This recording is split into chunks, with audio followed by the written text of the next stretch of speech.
Bonjour et bienvenue dans cette première vidéo concernant le CrossFit. Le CrossFit est une pratique de conditionnement physique complète, très répandue, qui combine des exercices cardiovasculaires, des exercices de musculation, d'haltérophilie et de gymnastique. Le but du CrossFit est d'obtenir un niveau homogène sur toutes les qualités physiques grâce à la variété des entraînements. En effet, l'objectif n'est absolument pas de se spécialiser. Le CrossFit se base sur des mouvements naturels du corps, pousser, tirer, lancer, soulever. Pratiqué régulièrement, il renforce l'endurance cardiovasculaire et respiratoire, le développement musculaire, la vitesse, la force, la souplesse, la puissance, l'agilité, l'équilibre et la coordination. Ce qui fait de ce sport un bon moyen pour se surpasser et sortir de sa zone de confort. Le CrossFit s'articule sur trois grands principes. 1. Exercices variés. Le CrossFit combine exercices d'haltérophilie, de gymnastique et d'endurance. On découle de nombreuses possibilités d'association, rendant chaque entraînement de CrossFit unique. Dans ce sport, il est donc rare de souffrir de la monotonie. Deuxièmement, mouvement fonctionnel. Avec le CrossFit, on doit également accomplir des mouvements de vie quotidienne, s'accroupir, se relever, etc. Troisièmement, l'intensité des entraînements. Il est possible d'augmenter l'intensité des entraînements en jouant sur l'augmentation des charges et poids utilisés ou augmenter la difficulté mécanique du mouvement. Une séance de CrossFit se déroule en deux phases. Premièrement, l'échauffement, ce qui prépare votre corps à l'effort physique. Et deuxièmement, le WOD, qui veut dire The Workout of the Day.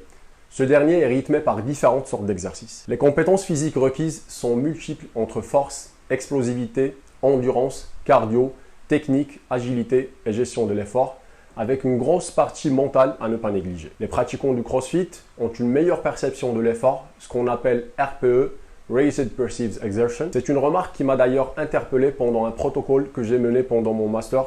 Et ceci est normal, car cette population va travailler constamment à des charges très importantes. La partie la plus intéressante et qui découle de ma spécialité est d'analyser le sport et ses filières énergétiques afin d'adopter une stratégie nutritionnelle adéquate. On observe une diversification au niveau des exercices et des formats, mais le CrossFit reste composé d'exercices intermittents et répétitifs ou d'exercices continus selon la programmation du WOD. Les exercices d'haltérophilie par exemple sont des exercices de courte durée qui demandent force, souplesse et dynamisme et qui dépendent en grande partie de la filière anaérobie lactique qui va utiliser principalement de la phosphocréatine. L'inconvénient de la filière phosphocréatine, c'est qu'elle ne dure que quelques secondes et que les réserves en phosphocréatine sont limitées. C'est pour cela que la filière aérobie est aussi intéressante en CrossFit et qui va utiliser en grande partie du glycogène puisque la séance de CrossFit dure moins d'une heure. Ce qui va nous ramener à deux substrats énergétiques intéressants, créatine et glucides, qu'on va développer tout au long des vidéos. On ne peut pas parler du CrossFit sans parler de l'aspect terminologique qui permet de comprendre le format de la programmation. On commence par le terme for time,